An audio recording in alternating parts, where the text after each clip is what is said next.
This is a regular wheel. This is a regular window. This is a regular hood. Regular headlights. Oh my god. Regular door handles. But we live in a world where headlines like these are being made. How to escape your car if the electronic door handle fails. Tesla's dangerous doors. Proposed law takes aim at unsafe electronic car door handles. How is it that a thing like a door that has existed for 3,000 years before Jesus was born has headlines like these being made now? In the year where AI has decided it can lie to us, the year where Genesis still keeps smacking every other brand out the water, and where Max is actually struggling with his car. So, why? Is it just because we're f***ing stupid? Is it because we're regressing? Or is there something else at play? Something a bit more sinister. Door handles. They serve one purpose. Open and close doors. Naturally, you'd want them easily accessible, right? Ready to open the door at any given moment. Almost like a guard dog hiding, waiting for the delivery man to pop out the corner. So why do we have these? They pop up when you go close to the car, letting you enter. But once you've sat and started your journey, they pop back in, becoming flush with the body. What are you looking at? Just blank hearing some dude yap? Or do you actually have an opinion formulated in your mind, you sheep? So let's get the main thing out of the way first. There is and isn't a reason to have retractable door handles, but in order to understand that, we gotta look at the history, because door handles do surprisingly have some history. The idea of door handles being flush has existed since the 50s with the 300 SL. Wow. Pretty surprising, right? But take a look at this. Mr. Shmee150, one of the goats of automotive YouTube, demonstrating how the first ever recorded... Listen, I'm not going to go down Satan's butthole to find more information, so the Gullwing was the first one to have it, so shut up. Regardless, it pops out similar to a lot of cars today, like the Teslas and a few others. So yeah, this idea has existed for a while, but this particular idea isn't the problem.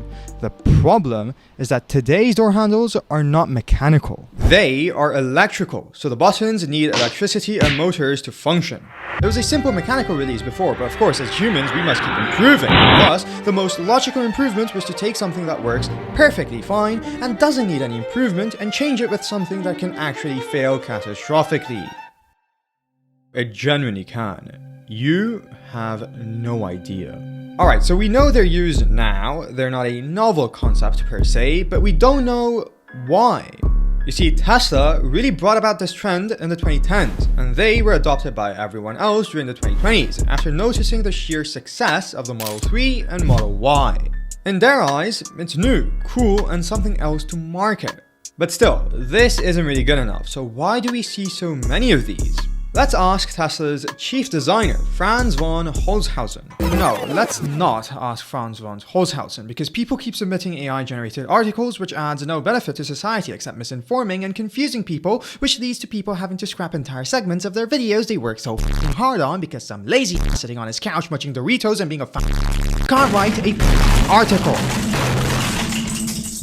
Pretty much means that they're doing everything they possibly can on the exterior to make the car more aerodynamic, so the car can go longer, increasing its range, thus making it more efficient. Basically trying everything without compromising the looks and functionality to a preposterous level. Holy, my vocabulary is reaching heights hitherto undreamt of.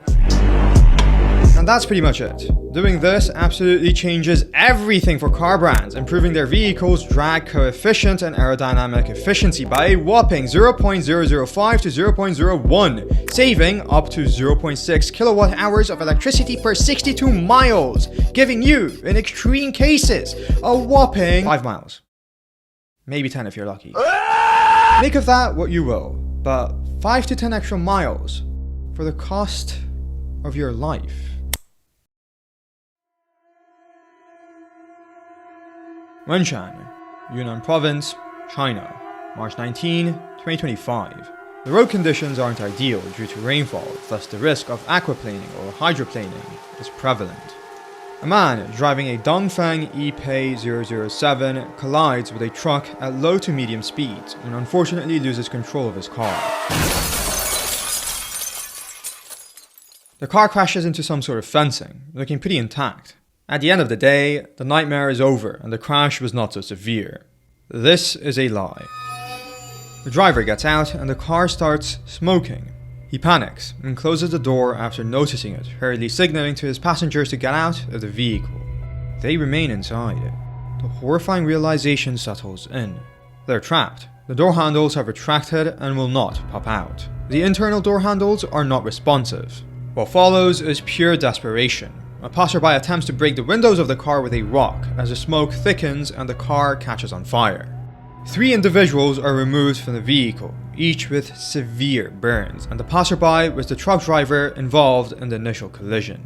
His career is likely finished, not because of the collision, but because of the burns he suffered on his hands. This case barely avoided a fatal outcome, and it's pure luck they were rescued in time. And all of this was caused by the failure of the retractable door handles powered by electricity and motors instead of a physical, mechanical door release.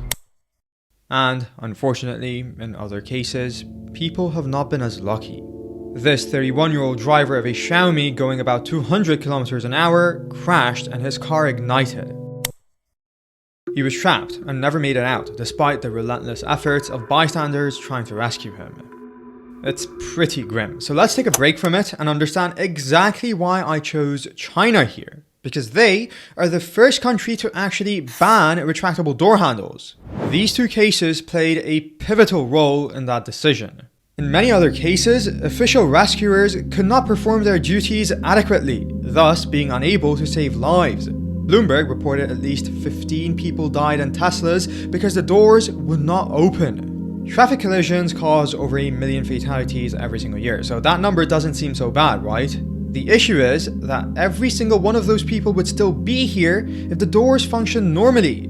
That is a fact, and that is the reality. So why is it that car brands are still insisting on this design even after seeing the inherent risks involved?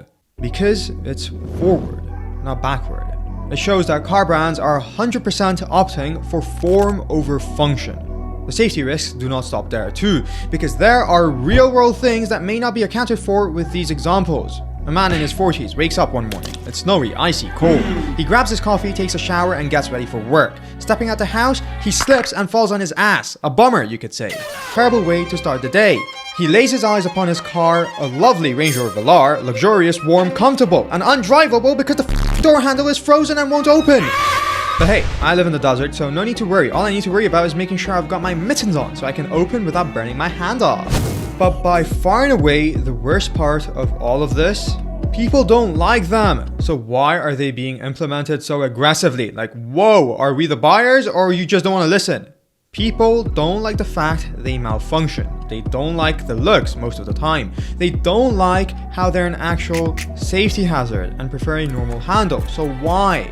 Boggles the mind, but it really doesn't. Cars stopped making sense the moment they became more computer than cars. The moment they started driving themselves and whatnot. They became different, so stuff like this was definitely to be expected.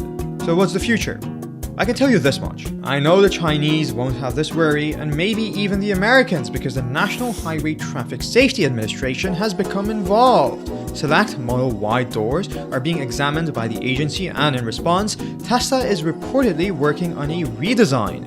The level of scrutiny has dramatically increased, which has put the dangers of these things into the spotlight, so more people are now speaking on it, wondering if they like it or not, formulating their own opinions. But Volvo, being Volvo, has a different approach. They believe that retractable door handles are the future, and thus they can't just leave the idea entirely. But they also know the dangers are too great to just ignore. So, what do? You innovate a shark fin door handle. I'm gonna be extremely opinionated and do a quick little tier list. Retractable door handles, F tier. Normal door handles, S tier. Shark fins, B tier. Volvo doesn't believe it's the handles themselves that are the safety concern, but more so the system. So they made a handle that is pretty aerodynamic, but also one that kind of mitigates that risk because of a small button that actuates the door mechanism. Not as good as the good old mechanical release, but better than the electrical ones that depend on systems and softwares and batteries and motors. Will this trend continue? Yes, it's highly likely, but if people follow the Volvo way, where they innovate it a bit and do their own thing instead of just copying others and not actually addressing the safety concerns, there might be something good to come out of it. But I also ask, if in case someone gets trapped in a car like that after a crash and they're incapacitated, how are the emergency personnel gonna know where the door handle is or how it operates? Those 10 to 15 seconds can be an eternity and enough to change a person's life completely in those types of situations, or worse.